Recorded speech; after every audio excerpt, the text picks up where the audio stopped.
I, 24F, have a younger sister, Lily, 19F. And for most of our lives, we've gotten along pretty well. We aren't best friends, but we've never had major problems. That changed after what was supposed to be a relaxing family vacation turned into a week-long babysitting disaster that somehow became my fault. For context, my parents wanted to celebrate their 30th wedding anniversary and decided to rent a large beach house for the entire family.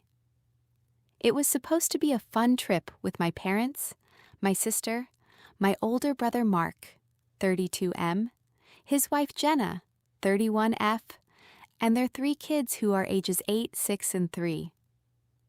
When the trip was first planned, everyone was excited.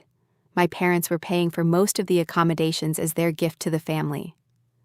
We only had to cover our travel expenses and personal spending. It sounded perfect. About a month before the vacation, Jenna called me and casually asked if I'd be willing to help watch the kids here and there during the trip. I said sure. I like my nieces and nephew. I don't mind helping occasionally. In my mind, that meant maybe watching them for an hour while the parents went for a walk or helping keep an eye on them at the beach. Apparently, Jenna had a very different interpretation. The first sign of trouble happened on the second day. I woke up around 8:30 a.m. and walked downstairs to find all 3 kids sitting in the living room eating cereal, while Mark and Jenna were nowhere to be seen. I asked where their parents were. My oldest niece said, "Mom and Dad went out for breakfast." I assumed they'd be back soon. 3 hours later, they finally returned carrying shopping bags and iced coffees. Jenna smiled and said, "Thanks for watching them." I was confused. I hadn't agreed to watch them. Nobody had even asked me that morning. I pointed this out and Jenna laughed. "We knew you'd be fine." That annoyed me, but I decided not to start an argument. The next day, it happened again. Then again. By the middle of the week, I realized I'd somehow become the default childcare provider. Every morning, I'd wake up and discover the kids had been left with me while their parents disappeared. Sometimes they'd go shopping. Sometimes they'd go to restaurants. One day, they spent nearly 6 hours at a spa. Meanwhile, I couldn't make any plans because nobody would tell me when they were coming back. The worst part was that everyone else seemed to think this arrangement was completely normal. My parents kept saying things like, "They're just trying to enjoy their vacation." I finally replied, "And what exactly am I doing?" Nobody had an answer. I didn't spend my money and vacation days from work to become an unpaid nanny. Things reached a breaking point on day 6. A group of friends happened to be staying about 30 minutes away, and they invited me to join them for lunch and jet skiing. I was excited, because I'd barely had any personal time during the entire trip. The night before, I specifically told Mark and Jenna that I would be gone from 10 a.m. until at least late afternoon. Both of them said, "No problem." I thought that settled it. The next morning, I got ready, grabbed my bag, and headed downstairs. The kids were eating breakfast. Mark and Jenna were nowhere in sight. Again. I checked outside. Nothing. I called both of them. No answer. Then I received a text from Jenna. "Thanks. We'll be back around 4. That was it. No question, no request. Just an assumption that I was watching their children for another 6 hours. I immediately called her. She finally answered. I said, "Where are you?" She responded, "We're getting massages. Didn't you get my text?" I said, "Yes, I'm not watching the kids today." Silence. Then she laughed like I was joking. I repeated myself. "I'm leaving in 20 minutes. Her tone changed instantly. "What do you mean you're leaving?" "I told you yesterday that I had plans." She claimed she thought I'd changed my mind. I hadn't.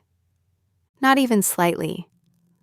I told her she needed to come back. She said they had already paid for their appointments. I told her that wasn't my problem.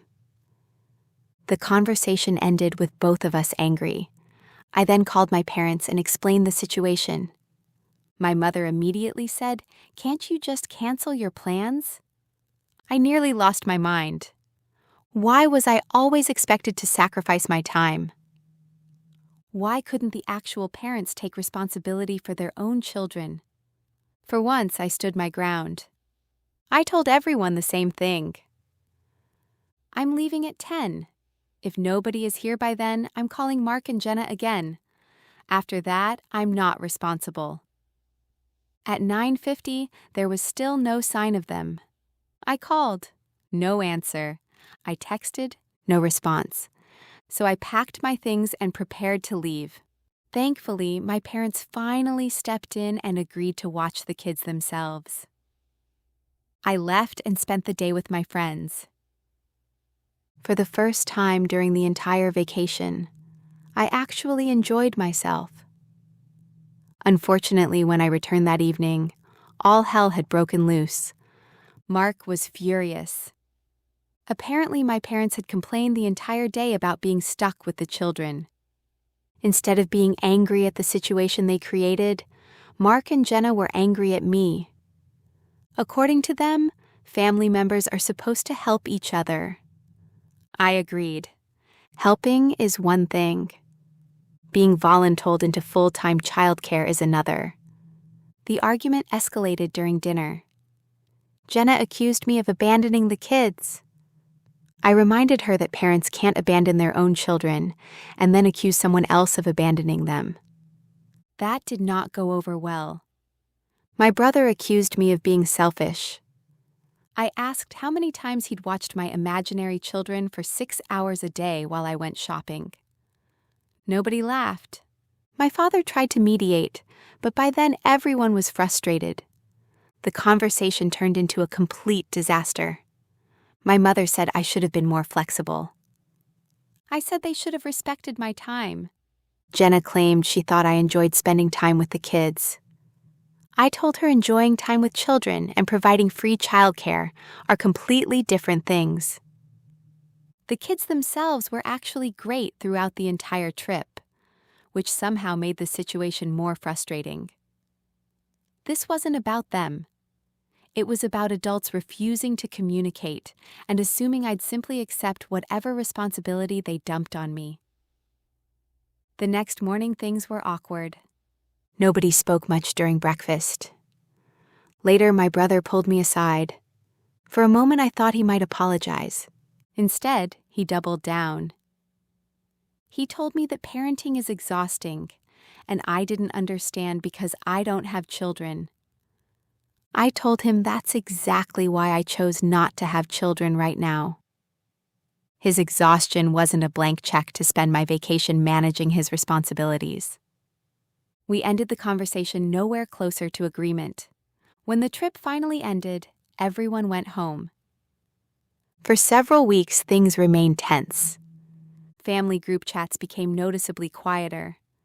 Jenna stopped responding to most of my messages. Honestly, I didn't care. Then something unexpected happened. My parents invited everyone over for a barbecue about a month later. I debated skipping it, but decided to go. During the gathering, my mother pulled me aside. She admitted something that shocked me. After the vacation, she and my father had talked extensively about what happened.